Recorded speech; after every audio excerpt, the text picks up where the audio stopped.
विष्णुं शशिवर्णं चतुर्भुजं प्रसन्नवदनं ध्यायेत् सर्वविघ्नोपशान्तये सरस्वती नमस्तुभ्यं वरदे कामरूपिणी विद्यारम्भं करिष्यामि सिद्धिर्भवतु मे सदा गुरुर्ब्रह्मा गुरुर्विष्णु गुरुर्देवो महेश्वरः गुरुः साक्षात् परब्रह्म तस्मै श्रीगुरवे नमः नमो नमः सद्गुरुभ्यो सद्गुरुभ्यो नमो नमः नमो नमः सद्गुरुभ्यो सद्गुरुभ्यो नमो नमः ज्ञानवैराग्यसम्पूर्णान् हरिभक्तिपरायणान् पूर्वाचार्यान् अहं वन्दे सम्प्रदायप्रवर्तकान् प्रह्लादनारदपराशरपुण्डरीक व्यासाम्बरीशशुकशौनकभीष्मदाल्व्यान् रुक्माङ्गदार्जुनवसिष्ठविभीषणादीन् पुण्यानिमान् परमभागवतान् स्मरामि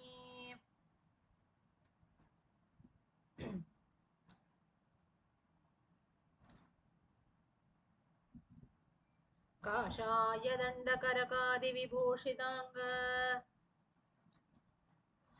वैराग्यभाग्यजलदे करुणानिधे त्वं संसारकूपपतितस्य समाकुलस्य बोधेन्द्रदेव मम देहि करावलम्बम् हरे रामेति कृष्णेति नाम संकीर्तनं सदा लोकक्षेमाय कुर्वन्तं प्रेमिकं सद्गुरुं भजे कलये सुन्दराकारं सदैकप्रियदर्शनम् अज्ञाननाशकं देवं सद्गुरुं मुरलीधरं जन्माद्यस्य यतोऽन्वयादितरतः चार्तेष्वभिघ्नस्वराट् तेने ब्रह्महृदाय आदिकवये मुह्यन्ति यत्सूरयः तेजो वारिमृदां यथा विनिमयो यत्र सर्गो मृषा दाम्ना स्वेन सदा निरस्तकुहकं सत्यं परं धीमहि धर्मः प्रोज्झितकैतवोऽत्र परमो निर्मत्सराणां सतां वेद्यं वास्तवमत्र वस्तु शिवदं तापत्रयोन्मूलनं श्रीमद्भागवते महामुनिकृते किं वा परैरीश्वरः सत्योरित्यवरुध्यतेऽत्र कृतिभिः शुश्रूषुभिस्तक्षणात् निगमकल्पतरोर्गलितं फलं सुखमुखादमृतद्रवसंयुतं पिबत भागवतं रसमालयम्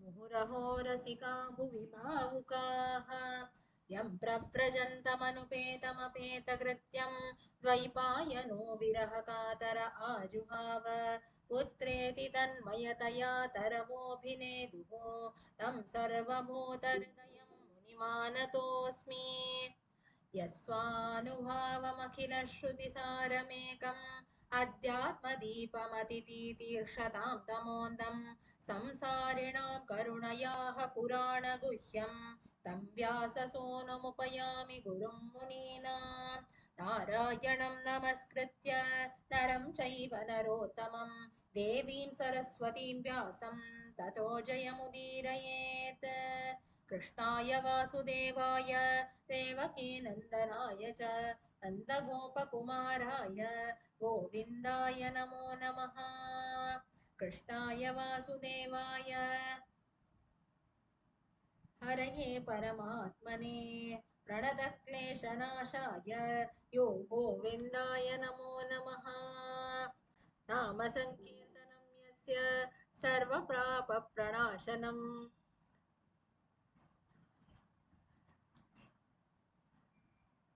प्रणामो दुःखशमनः तं नमामि हरिं परम्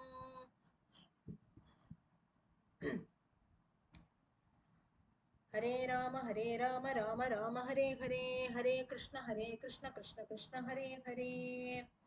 Okay, so finally let us continue. So Srimad Bhagavatam, we have finished seeing the Mahatmyam and we were about to start with the actual Purana. Yeah? So now, if you know the story of Srimad Bhagavatam, as we had discussed, starts with the story of Parikshit. How Parikshit was told the story of entire Srimad Bhagavatam, the Krishna Leela stories, all the 18,000 verses in a span of 7 days. Now, why 7 days? That was the only time which Parikshit had. So before before that, we have to see the story of Parikshit. Right now, when we talk about the story of Parikshit,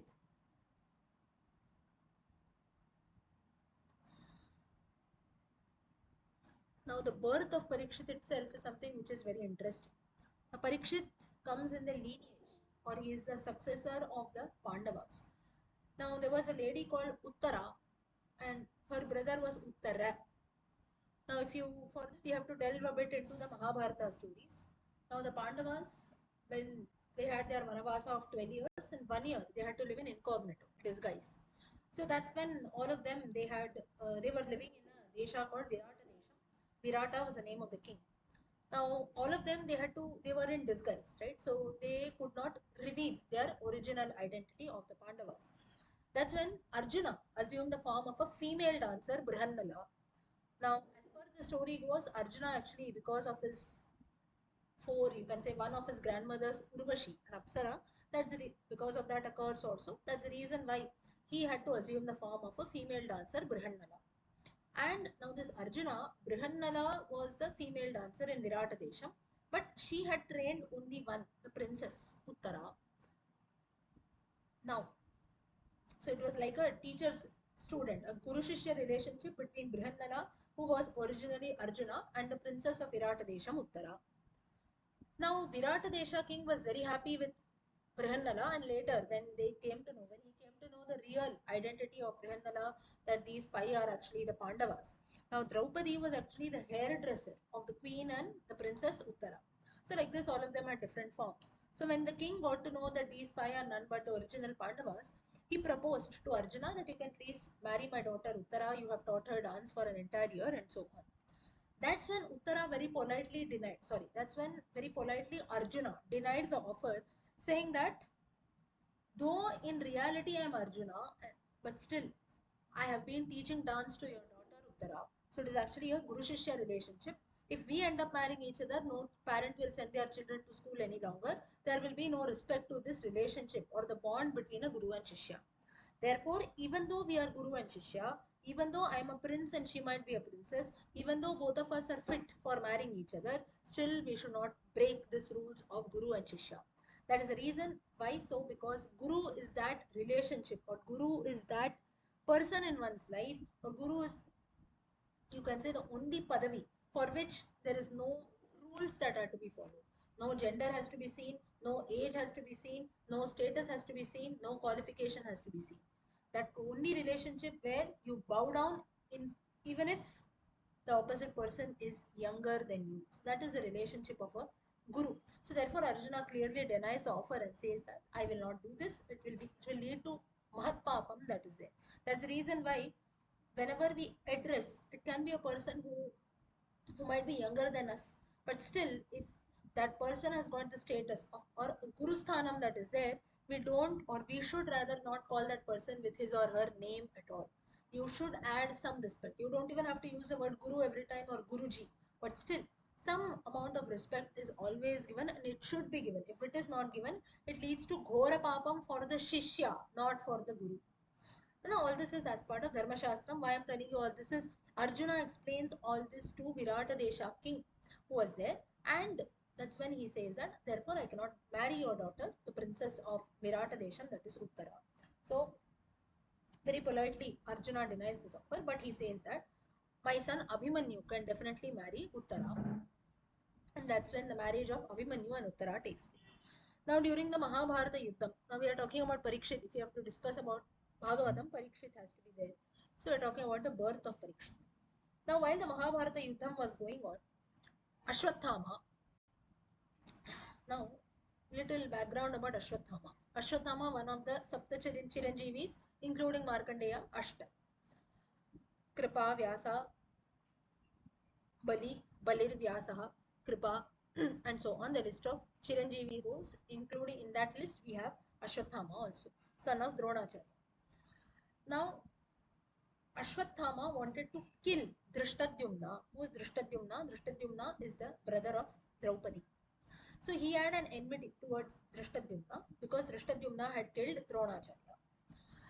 So Ashwathama had enmity towards Drishtadyumna, and he wanted to kill actually the sons of Kunti, that is the Pandavas. But he ended up killing the sons of Draupadi, all the Pancha Pandavas who were there.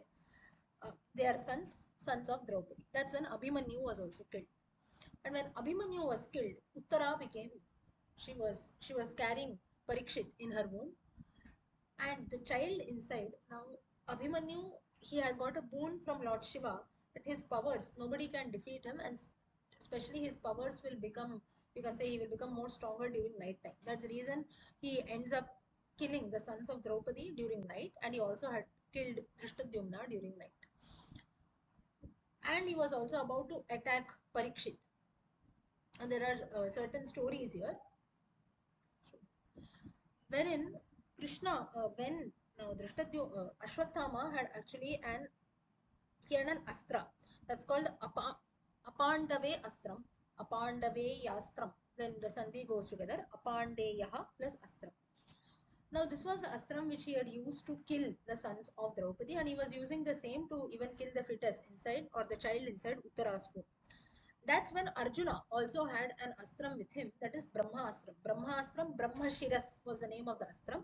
Now, what is this Brahmashiras? A Brahmaastram, all of us know, it is a very dangerous weapon. But a level more than that is Brahmashiras. So Arjuna was also very angry because he had lost his sons, and his grandson was about to be born. Even his daughter-in-law had also become a widow. So he was very angry. He wanted to go and use this Astram Brahmashiras. So that's when but before that, he goes and consults Krishna saying that should I use this weapon? And that time Krishna says, no, you should not use. Why? He asked. And he tells, because he says that, so at that time Arjuna argues saying that Ashwatthama is also using a Pandava Astram he had used, and he is also using many deadly weapons, and he is planning to even kill the son who's there inside Uttara's womb. So what will happen then? Even I also want to combat back. So at that time, Krishna says that an astram which you use, you should always know to take that back. Ashwatthama does not have that knowledge. So whenever that astram is put, when Ashwatthama will shoots the astram, now there is a difference between Shastra and Astra. Shastra meaning weapon. So anything, you may be a sword or a trishula, something you pick up, that is a Shastra.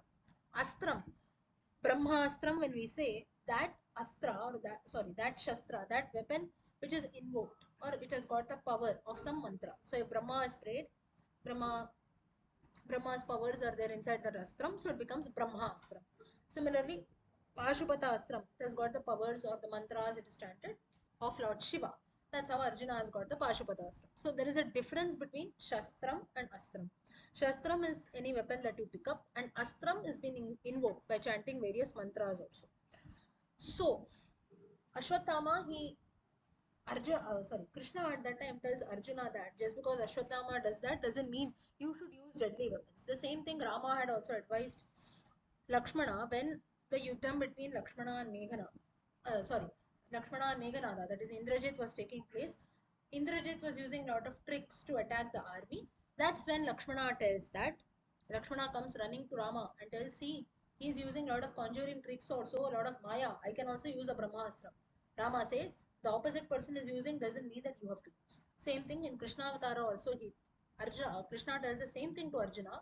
Just because opposite person Ashwatthama is using deadly weapons, you should not use, because we are human beings, we are, and you are a Kshatriya. Your main dharma is to not protect only yourself or your own family. So you cannot be so selfish also. You should think about the entire world.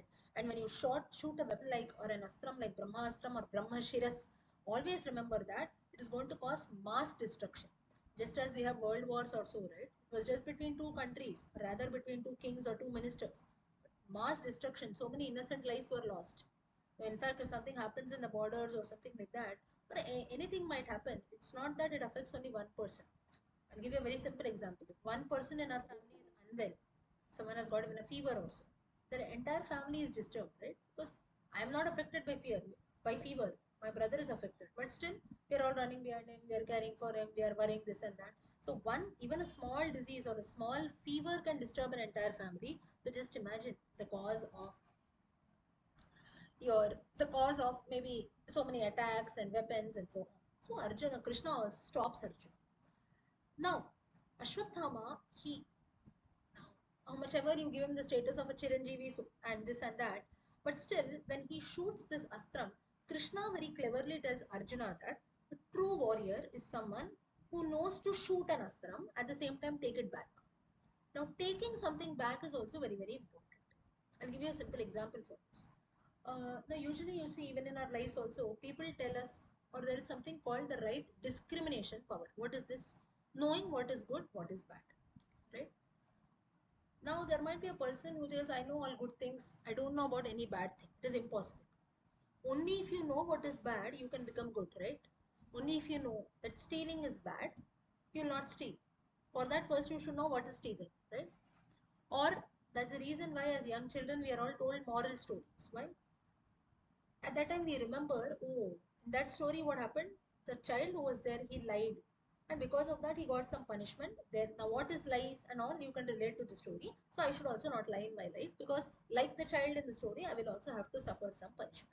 So, this is how, as kids, also we relate, or even in our lives, also, there are so many things wherein we learn through personal experiences, right? You tell a child not to touch fire, but at least once in our life, all of us have suffered a burn, right? Until and unless we don't suffer that burn in our hand, we'll not stop going near fire. The child till then will play with fire. Once it burns its finger, days together it will not even come near fire. Why? All these are personal experiences. So here also, so to know something, we have to know about the other part also. So Krishna also explains the same thing to Arjuna. He tells that just talking about good things also is not enough. To do what is good, bad, to know what is bad is also equally important. But after, okay, this I know this is good, I know this is bad, out of this I should know, I should only do the good things. This is a learning which we have. So similarly, whenever you learn some art or something, you should always know both parts of the story. You know to put an astram, you should know always to take it back also. If you swim into a, you have a swimming pool or a well or so, I know to jump inside the pool, you should also know to come back, right? Otherwise it's useless. I know swimming, you know swimming, no doubt, but you should know to come out also. Right? So, like this, Arjuna tells this, Krishna tells this to Arjuna. And Krishna also highlights one point. He tells that this Ashwatthama who is there, he knows only one way. He knows only to attack. He doesn't know to take back any astra. So Arjuna has a question. Who told you this? How you know? Like all of us. Like all human beings, we have this very, you can say, innate nature. Let's not call it bad. Nature of questioning. If someone tells us, no, no, don't do this, we have, who told you? How you know? We question them back, right? Same thing Arjuna does to Krishna, because Krishna was Arjuna's sakha, he was his cousin, he was his guru, and so on, many relationships. So like a very close friend or a brother, Arjuna tells, how you know, where have you seen? Krishna tells, don't worry, I'm not telling you anything out of sight, I'm telling you what I know, what I've experienced. Arjuna tells, tell me in detail, I won't believe this person. Now Arjuna, why he talks this way to Krishna is, he has suffered.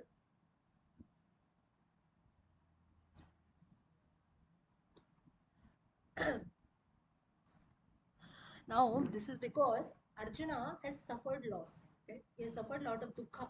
Just imagine losing five sons altogether in a day, and just imagine the sorrow of Draupadi also. Sorrow of Draupadi is she was not married to one person, she was married to five princes, right? But at the same time, losing five sons together. Now, in the case of Draupadi also, now little we are getting distracted from Srimad Bhagavatam, but we should know the background. That is very important. Now, in the case of Draupadi, we must now, having more than one partner was okay in those times, or that was a practice in the society. But doesn't mean that they did not follow dharma. It seems that whenever they had to beget children also, it was not that they had all the Pancha Pandavas who were there. Kunti had told them. Without looking back, Kunti tells when Arjuna wins over Draupadi in a Swayamvara and comes home, at that time Kunti, without looking back and seeing what Arjuna had got, she tells, whatever you have got, share it amongst the five of you. And later, of course, she was in a situation, in a confused state, how come Draupadi will be shared? But they end up marrying each other. Marrying all five of them, Draupadi marries. But even while they were going in the family way, it seems that the Pancha Pandavas were very much understanding. And each Pandava, she used to spend some few days with Yudhishthira, then a few days with Bhima, Arjuna, and so. So even there also there was proper following of dharma that is there. And when Draupadi was living with one, all other four brothers respected that. So like this, they were following dharma and so on. So through this process was how Draupadi had begetted 5 children through the Pandavas. But sorrow came her way. All 5 children she lost. So Arjuna was in that state of sorrow that he had lost, and what to tell Draupadi? Just imagine his wife's condition at that time. So in the dukkha, he tells Arjuna, he tells, questions Krishna, saying that you don't tell me all this. And Astra has put, he doesn't want to take back this and that. I'm not here for all that. I want my sons back. I just want to attack and kill Ashwatthama. That is the only thing that I want now. Nothing else. At that time, Krishna says, you listen to me, you be polite. And more than that, moreover now, this Ashwatthama who is there, he is not satisfied by killing my sons. He also wants to kill the child who is inside my womb, inside my daughter-in-law's womb. How can I suffer this? How can I bear this? He says. At that time, Krishna tells her, don't worry. I told you, Arjuna, that this Ashwatthama who's there, he knows only to put an astram, he doesn't know to take back. Therefore, you have to be very, very careful. Arjuna again questions. Now, this was like, now why I'm repeating this again and again is same thing Krishna also did. 2, 3 times he tells the same thing to Arjuna. Arjuna gets frustrated. He tells, first of all, stop telling me all this. How come you know you tell me that? This reference comes in the Mahabharata. Krishna tells, I'll tell you all, whatever I'm speaking is not out of sight. Whatever I've experienced, I'm telling you. Once Ashwatthama had come to Dwaraka, it seems, and Ashwatthama, I told you, was a great devotee of Shiva. He had got many boons from Shiva and so on. So that's when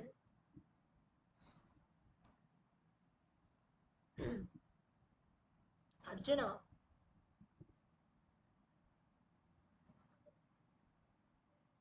just 1 minute, hold on.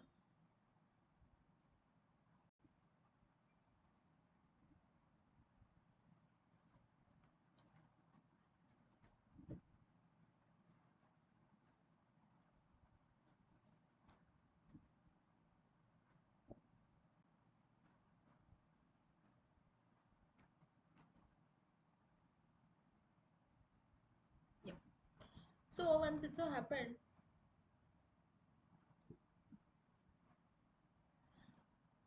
and Krishna tells that once when Ashwatthama had come to Dwaraka, now Krishna also always has a chakra ayuda with him. That is a Sudarshana chakra. So at that time, this Ashwatthama says, please give me your chakra ayuda. So Krishna tells, okay, I'll give you, but I hope you know how to bring it back. At that time, Ashwatthama says that there's no need to learn that. I know to throw a weapon, there's no need to learn how to bring it back. That's not needed. Once I throw it, let anything happen to it, I don't care. This was attitude. So at that time, Krishna says, okay. So this is how Krishna tells Arjuna that this was how I came to know that this Ashwatthama who's there, he knows to use many astrams, but he doesn't know to bring back even a single astram. So that is the reason you have to be very, very careful. In the case of you, you know to use an astram, you know to bring it back. So therefore, as a Kshatriya, you know how to think about the welfare of the world. That one astram that is there, it will cause destruction, no doubt. But when the point is over, like say for example, you have to kill an enemy also. When the purpose is served, you should know to bring the astram back. It will otherwise go about killing millions and millions of lives. That is not the main objective, right? So now Arjuna is satisfied. He tells, okay. So this Ashwatthama's case is like this. Now Ashwatthama, what he does was he throws an astram on Uttara's womb. That's when Uttara, who was there, she prays to Lord Krishna. Now everyone is standing there. Uttara is on the last day of her labor, and that's when suddenly Ashwatthama comes and he throws the astram. It hits the womb of Uttara. Now, Uttara could not bear. That's when she prays to Lord Krishna. She surrenders, like Draupadi did. Uttara also surrenders completely to the Lord. That's when the Lord he immerses or he goes inside the womb of Uttara. Now, when he goes inside, now as per you can say medical science also, child when it is there inside the womb, I think you call it what there is some fluid inside. What's it called? Ammonic fluid. Some fluid is there. So that fluid which is there inside for every child, we also as kids, or maybe mothers here, when you have the child in your womb, everything is only fluid for the child. That is, it is very difficult to actually live in that. And because of that fluid, the child inside the womb cannot open its eyes. Now you see, if there is water everywhere, can you open your eyes? You cannot open, right? So for the child also inside, it doesn't open its eyes. That's the reason why when it takes birth also, takes some time to open its eyes. Just cries, that's it. But it will not open its eyes soon. First of all, it cannot bear to see the light and so on. And inside the womb also, there's only liquid everywhere, so it cannot open its eyes. Now, in the case of Uttara, the Lord also has gone inside. And the child. Parikshit is also there inside, plus the Astram is also coming to attack. Now here Uttara is considered as Uttara Devi, we call from this instance onwards, the greatest of great, you can say the greatest of all mothers is Uttara. Why so? Devaki carried Lord Krishna, Kaushalya carried Lord Rama, but Uttara was the only Devi or Uttara was the only mother who carried both the Lord and an important devotee of the Lord. Bhagavan and Bhagavata both together inside the womb. That's the reason Uttara Devi is given a lot of importance. A normal princess who just learned dance under Arjuna in the form of Brihannala, but later how her life changed. So just imagine carrying the Lord inside your womb at the same time your own child, 9 months labor, that is it. It's not at all easy. But that's when the Lord, it seems that he goes, when the Lord enters to save the child inside, you have the child inside, the fetus inside, and the umbilical cord that is there. The child, Krishna, it seems, he goes round and round the womb like a shield. He prepares so that the astra. Now, when you shoot a weapon, it cannot go waste. The astram attacks, right? So the Lord, it seems that he went around the fetus and the umbilical cord like a shield to cover the child. Nothing happened to the child inside. And there it seems that Parikshit, unlike other children who will not open their eyes even after they are born, he started, the child opened its eyes and looked around, it seems, inside the womb only. Because suddenly a bright light had come, the Lord, the form of the light. So Parikshit was of one who had seen the Lord when he was inside the womb only. Now that's how he gets his name. Ikshati, Parikshit. Pari meaning around, looking here. Or you can say around. Ikshate meaning to look. So one who could look around right when he was inside the womb. That's how you get the name Parikshit. Finally, now the life is safeguarded and he comes out. Parikshit, he comes out. So this is the story of the birth of Parikshit. That's how Parikshit is born. The Lord also comes out. The Pandavas are happy. Uttara is happy that at least one person from the lineage or one descendant of the Pandavas was alive. Now, if you see Pandavas Mahabharata story, 1 lakh plus verses, right? But at the end of the war, Pandavas were good, but at the end, only one person was alive in their lineage, and it was. Now, why did Krishna had to do this? Why did anyone knows the answer? Why did Krishna save the life of Parikshit?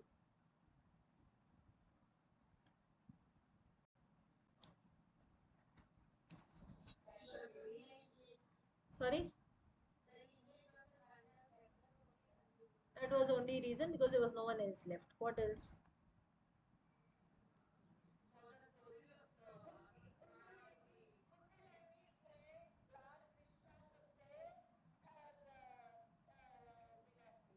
Okay,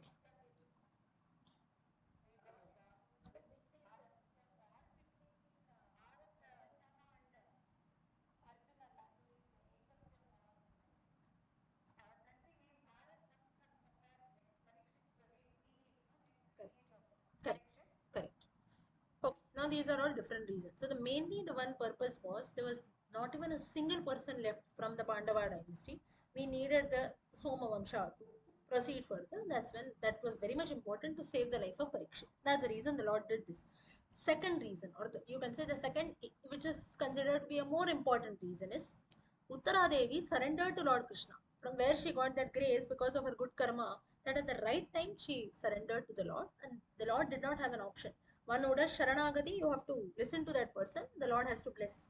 So that's the reason.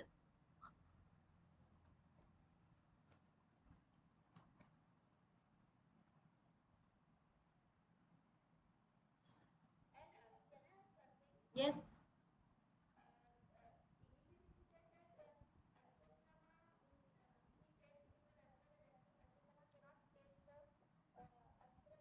Hmm.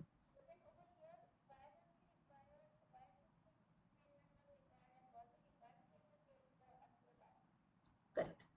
Now, yes. Now, when Ashwatthama shoots any arrow at that time, now why the Lord gave a reference is because Arjuna goes and questions that Ashwatthama is shooting an Apandavayastram, dangerous astras like this. So I will also shoot an astra, like Brahmashiras and so on. So at that time, Krishna, why he gives an explanation of taking an astra back is he explains Arjuna and he tells that whenever you shoot an astra, you have to think twice over it. You have to think about the mass destruction it causes. At least in your case, you know that if you know to put an astra, you also know to take it back. But in the case of Ashwatthama, he doesn't know that. That's the reason This is one reference. Second reference is when Ashwatthama shoots a weapon and shoots the astram towards Uttara Devi's womb, the Lord knew that he had to take some action because Ashwatthama, none of them can even take that astram back, because Ashwatthama, the one who shoots an astram, only will be able to take it back. Ashwatthama, unfortunately, even if someone tells him that save Uttara, save the life of Uttara or save the child inside, still he will not be able to do that because he doesn't have that knowledge. So therefore, he fully convinces Arjuna that you should not do this. Whatever you do, think twice. And Uttara Devi has surrendered to me. I will only have to save the life of Krishna. So this is like a backstory to why actually the Lord inside the womb entered the womb of Uttara. You got it? Okay.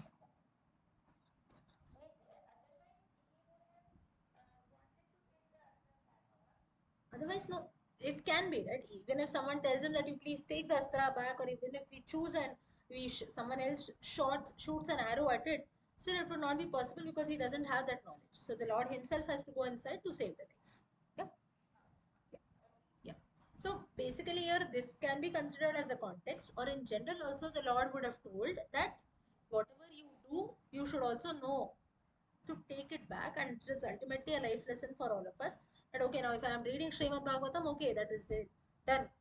Srimad Bhagavatam, Krishna Leela story. Some people have this question, right? Someone will tell Srimad Bhagavatam, I'll read only the 10th skanda. That is not needed. You should know about all other parts also. Like I gave you an example of swimming also. I know to cook, that's it. How do I know to cook? Like the cooking show. Everything is kept ready, all the ingredients are kept. I just have to put in the gas, twist and turn, that's it. Before that cooking, you should know to buy the ingredients, you should know to cut everything, you should know to cook, you should know to clean also later. That is very, very important. So knowing everything full, that is very, very important, 100%. So this is what Krishna tries to proclaim. Okay.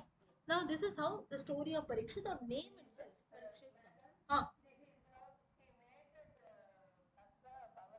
correct. Correct. Yes. So, and this is again, the Parikshit's episode is again that dangerous, or you can say most difficult of calamities can come in one's life, but just one surrender or remembering the Lord even for a short period of time will feel or will ensure that all the difficulties which are there, all of them will vanish. I'll give you a very simple example. Now here also 40, 45, 50 of us, we come together, all of us here, we have our own set of problems that are there, right? Maybe at 10 o'clock you log off, again you have to, okay, I have this, I have that. Can be in the case of me, or it can be in the case of you also, but at least, so it's not that all our problems or worries, difficulties or so will vanish like magic or go away, but at least for that small period of time, we tend to forget our worries, right? At least for that 1 hour, okay, I'm listening to the stories of the Lord, someone is telling me something, I get to learn something, and at least for the short period of time, we feel happy, we feel blessed, or we feel that something is useful I'm doing, we are away from our set of worries. So this is something wherein, that's the reason why we chant the names of the Lord, or we do some temple visits. It need not be only religious things. It can be anything which makes us positive. Maybe we spend time around people who are good. We spend time with our friends and so on. So even this episode that is there of Parikshit, it tries to tell, or even this Srimad Bhagavatam or such things why are told by the Lord is knowing something is important, but at the same time, the most difficult of things also will vanish and go away. Problems in life, the Lord helps us in ways which we don't even know, right? Like it can be so many things in which all of us, we have our own personal experiences. Great trouble can come in, but it will maybe go away some or the other way, some miracle, or it can be anything. So the same thing here also will happen. Okay, now coming back. Now this is how Parikshit, he was born and he became a great king also. Now, once it so happened, now coming back to the story that is there, now Dhyana shlokas that we chant, now the Lord, when he enters the womb of Uttara, his size that is there is mentioned in the Mahabharatam, Angushta Matra Purusha. This Vakyam also comes in the Brahma Sutra. Angushta Matra Purusha, Angushtaha thumb. So he turned himself into the size of a thumb, and that's how he entered the womb of Uttaradi. Now, I'll give you one small example for this. I don't know if it is still done so, nor have I experienced, but this is how I have heard. Now, why a thumb or why a size of a finger? Now, as per medical science, or there are many mothers here, you might relate, maybe at a certain juncture or maybe at a certain point of pregnancy, There I don't know if there are some gadgets also, but to see, maybe I think in the later days of labor, you have a procedure wherein a finger also is inserted to see how far the baby has come down. Is there something like this that is done? Yes. Why that is done so, and how our scriptures are so old to know this is, and why the Lord assumed the form of a Angushtaha is because he has to enter the womb, right? And when you enter the womb, it has to be the size of a finger. That's the reason. A finger is always inserted to see how far the child has come down. So, of course, now this you can believe, you don't believe, it's okay. But the point is, our scriptures are old, no doubt. But Pura api nava, this is the definition of Puranas.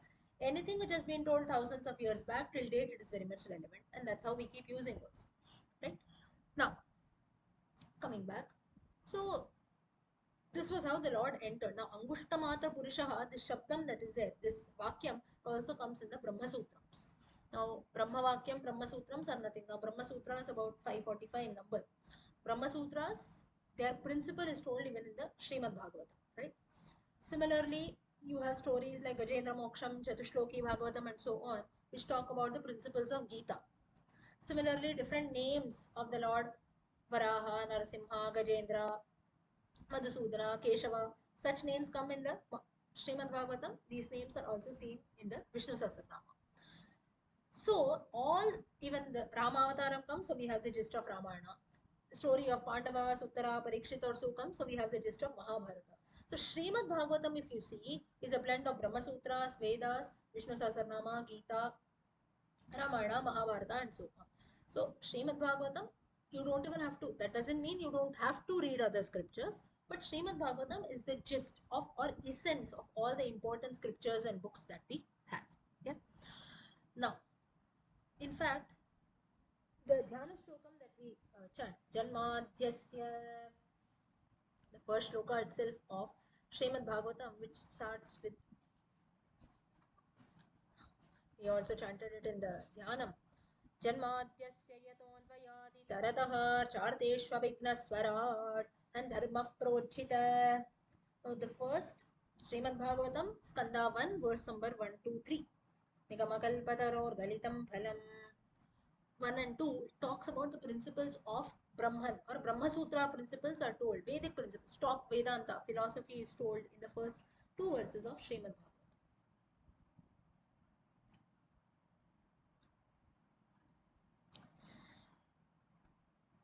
Now here I'll tell you a simple example. Now, the principles of Jivatma and Paramatma are all. Now, why we have to talk about all this? Now, some people might feel Srimad Bhagavatam talks about Krishna Leela stories. Why should we get so much in detail? Or why is she talking so much in detail? We must never forget that Srimad Bhagavatam starts with the philosophy of Jivatma, Paramatma, Brahman, reality, Supreme, and so on. So, at least little we should know. Just because the topic is difficult doesn't mean that we don't delve into that. We must have a basic idea of it. I'll try my level best to explain in an easy manner. Now there is something called Jivatma. What is Jivatma? What is Jivatma? What is Atma? Jivatma, part of God. Okay. What else? What is Atma? Atma loosely we translate as soul, S-O-U-L, soul.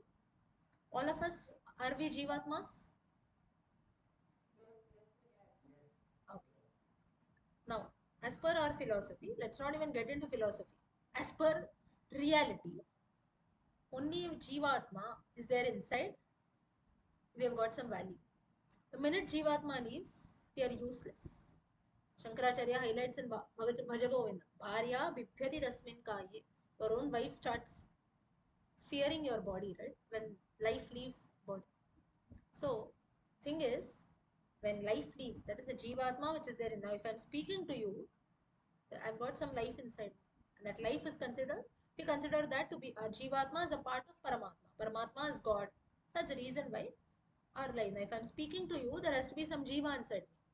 If I'm just sitting, I on my video, I'm just sitting, it's useless, right? You'll want me to speak something. For that only you have come. So there is no use of my physical being at all. There is no use of this life, Jiva at all, if there is no Atma. So Jiva Atma is very, very important. Now all of us we believe that Jivatma is there inside. Has anyone seen Jivatma? No? No. It is our prana, Jivatma and so on. Now for certain people like great sages also, you can see Jivatmas. You can actually, now I'll give an example for this. Now when someone dies, we say that their Atma inside has gone away. But can we see that Atma going away? Or can we see someone's life going away? We can't see it. Maybe a person suddenly, now, we should not come across such incidents, but at least once in a life, if you've seen someone dying in front of you, you'll know that suddenly they'll start gasping for breath, right? And that's how the person dies. This is the only thing that we know. Breath stops, person dies. But it is actually the jiva which is there inside, which comes out of the body through the different chakras, and from the head that is there, jiva passes. Right? That's how death takes place. Now, this process that death is there, none of us we can see. Just because we cannot see doesn't mean it doesn't happen. But it is said that Ramana Maharshi, great saint of Tiruvannamalai, great saint of Bharatadesha, it seems that when he died, he was sitting in a cave. Let's not say he died. When he attained Samadhi, he was sitting in a cave deep in meditation. Suddenly, Jiva passed away. And it seems that people, who were few people who were standing there, were a witness to this sight, that from the cave, outside the cave, when they were standing, they could see a small spark of light. That is nothing but the Jivatma of Ramana Maharshi was going up. That's how there is a belief. So, for great souls also, and for those few lucky people, they could actually see the Jivatma. But in the case of all of us, we cannot see that. Just because we cannot see doesn't mean it doesn't exist. Right? So, but even though we cannot see, we all do believe, right? There is Jiva. Why we believe? Only if Jiva is there, life is going. If now you see so many people, right? There are so many these disorders also, mental disorders, wherein life is there, a person is born, but he cannot speak, he cannot behave properly, he cannot walk. What is the use? No use. Then we say there is no use of such a life, right? So, having a jiva is very, very important. So, the principles of jivatma are highlighted in Srimad Bhagavatam, that is the gist of Brahma Sutras. So, someone says, what exactly is this jiva? Now, someone say, if we talk about something or if you have to know about something, we go and ask various aspects, right? We look at this: is this small? Is this big? How long it is? How short it is? And so on. We question on different topics. As per the Vedas, it is said that Jivatma, which is there inside, the size also has been told. There is a vakyam, Shatadha, Shatadha, Shatadha. What is this? One, one divided by 100. One upon 100, one upon 100, one upon 100. So divided. You have to keep on dividing. So that is somewhat cow, cow's tail. You can say at the end of the day, you have some strands of hair, right? So a single strand of hair on the cow's tail, that is somewhat the size of a Jivatma. So let's not too much get into this, but the point is, this is our status that we have in front of the Lord of the universe. And then, like fools also, we boast about saying that I'm so great, I've done this, I've done that. We are nothing less or more than a single strand of the hair on the end of a cow's tail. That also 1 upon 100, 1 upon 100, you keep on dividing. Shatada, Shatada, Shatada. This is one Jivatma. So just imagine in front of the Lord of the world, who are we, what are we? And then like foolish human beings, now we have to be very, very careful here. That doesn't mean that we should not be proud of ourselves. You should definitely be proud. Okay, I'm doing something, I should be proud. Listening to Srimad Bhagavatam, definitely we are proud. You can be proud, at the same time you should be grateful also. It is the Lord's grace. But if pride goes to another level, it is very, very dangerous. And for human beings, it becomes very easy to be puffed up with pride, but it is very difficult to come down. Someone even praises us something, just a small thing they tell, we puff up, right? So that is something where we have to be very, very careful. So all these principles of Jivatma, whatever I told you now, in short, that is explained in the initial part of Srimad Bhagavatam. Now coming back to the story of Parikshit. Now once it so happened that Parikshit was a great king, he moved about here and there. And once when he reached a place, he saw a cow and a bull. Both of them were being beaten, right?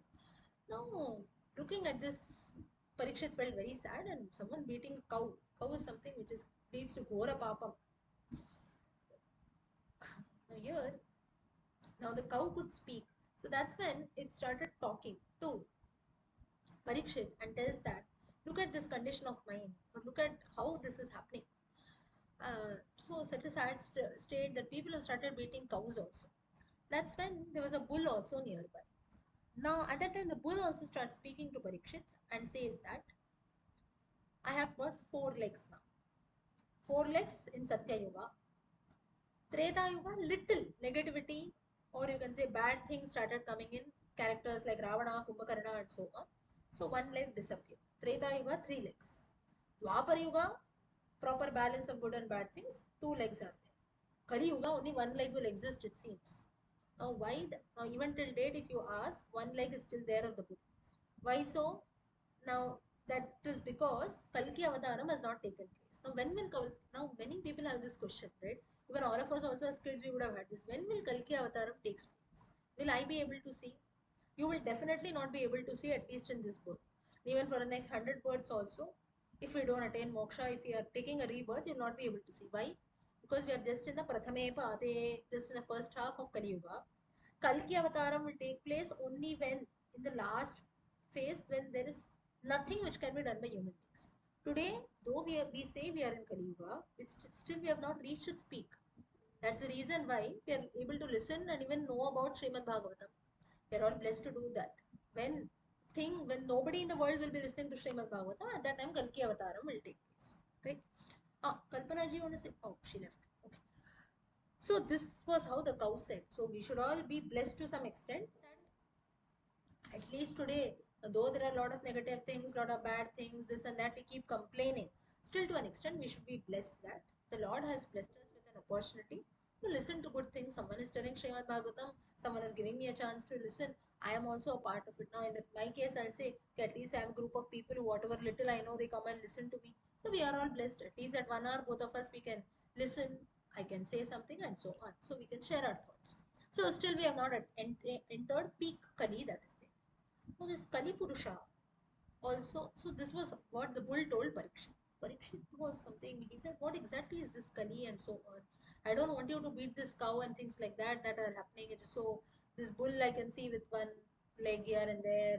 It's talking about the stories, four legs, one leg getting disappeared in each yuga, people beating the cow. So I don't want to see all these disturbing things. There was also a man standing nearby. That is nothing but Kali Purusha who's there. So Kali is something he says that I'll be present in three things, four things. Dyutam gambling, Panam alcohol, liquor, Stri. Stri in the sense not normal women, Stri Asunaha, meaning those who are addicted or you can say attracted towards woman when we say that is apart from one's own partner, getting attracted towards the opposite sex for things you can say there is no control at all. Some people have this very uh, habit of maybe mingling with others partners and so on, so that is wrong. Now, though the word here three has been used, does it mean that women are great and only men do all the evil things? No, you have to be very very careful on this. Now, even when in many works, even in Shankaracharya's works also, you'll have this stri also, or bharya bibhyati tasmin kaya, such things. So we might feel what is written with a very male centric approach and people are only talking, women are regarded like men are always, they get attracted towards women and so on. Does it mean that women don't do that? Why it is, though it is written with a men centric purpose, it is applicable for everyone. So stri for a woman, it will be for purusha, not getting attracted towards other men. Now someone will question, it is natural. To get attracted towards opposite sex is human nature. It is no doubt human nature, but to what level you go, that is in your hands. So this is something which is very important. Now, why then such things are written? Why here it is written Stri Asunaha or Bharya Bibhyati? Why such things are written wherein women are only told that a man should not get attracted towards a woman or this should not be done, that should not be done? It is because the authors who are writing are males themselves. Now, Shankaracharya was a male, so he has placed him in that picture and written. Similarly, Puranas, Vyasacharya, and so on, they have placed themselves in that place and written. That doesn't mean that it is not applicable for women and only men are wrong and women are great. It's not at all so. Then we say man, woman is also included. Mankind, women are also included. So we have to be careful on this. It has to be clear.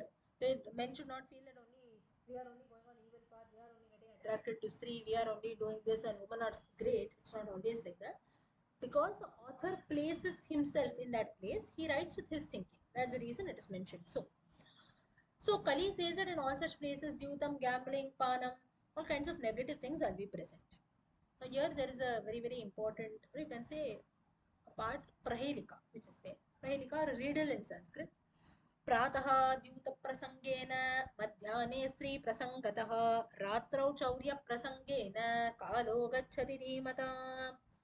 Wise men who are there, they spend their time, they spend their day in three ways. Prataha Dyuta Prasangena. Morning they spend time gambling. Madhyane Stri Prasangataha. Afternoon they spend their time talking about women. Ratrau Chaurya Prasangena. Night time they talk about a thief. Kalo Gachati Dhimata. This is how they spend their time. Dhimatam, wise people. How come wise people can do spend their time this way? Is the shloka not proper or how it is?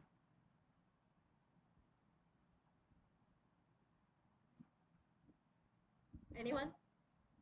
Whatever shloka I read, I told you the meaning also. But wise people spend their day this way. By gambling in the morning, afternoon talking and praising about women, evening they talk about a thief. This is how they spend their time. How come?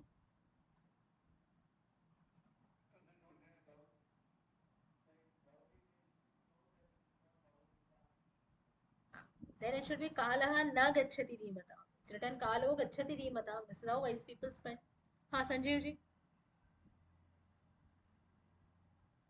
No? Okay.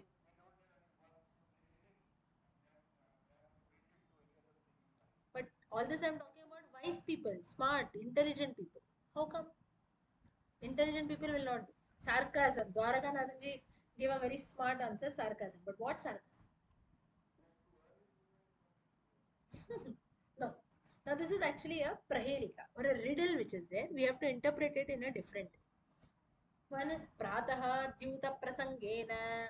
Mahabharatam is full of Dyutam, right? The base itself is gambling. Now, Dyuta as such, in one of the 64 kalas that we have, Dyutam or gambling is a form of art. Now, if you play it sportingly, now many of us we have this habit of playing cards, right? All of us we play cards. You play normal cards for entertainment, it is okay. Or you can be, some people will be experts, they'll have that kala, art of playing cards, it's okay. But the minute it becomes an addiction, you start playing with money, it's wrong. Similarly, gambling, the game of dice is okay when you play it for entertainment purpose. The minute you start losing something and you start betting and so, it becomes wrong. Nowadays, you had just, I think the IPL is still on, something called Dream 11 also. I don't know if anyone knows about it. You have some betting, right? Which team wins and so on. Maybe youngsters are addicted towards it. That's also a form of it, or maybe the game of rummy and things like that. You just play the game of rummy, it's okay. If you play it for something else, you have so many apps also doing the same thing. You lose money, or some people have, they win in lakhs and crores. We never know how that happens, and that's where it goes wrong. So, as such, it is an art. Or you play the game of carom. Played normally, it's okay. But if you use carom in another sense also, then it is something which is definitely wrong. So, the way we take things is important. So, here in this context, Pratah Prasangena, morning time, wise people spend by reading the Mahabharata, which the base game or the turning point of Mahabharata itself is a game of gambling. Madhyane Stri Prasangataha, qualities of a woman or great woman were a part of Ramayana. Sita, Anasuya, Kaikeyi. Kaikeyi was a turning point, not a good stay, turning point of Ramayana. Kaushalya, Sumitra, all great streets who are there. Ratrau Chaurya Prasangena, Chauryaha, in this context is Lord Krishna. It's considered to be a mischievous thief. Talking about the stories of Krishna, there is nothing but Srimad Bhagavatam. Kalo Gachati Dhimata. This is how wise people spend their time. Morning by reading the Mahabharata, afternoon by reading the Ramayana, evening by reading the Srimad Bhagavatam. This is how this verse has to be interpreted. So this is how people, or this is a prahelika or a riddle in Sanskrit, of course not related to Bhagavatam also. But it's how told popularly.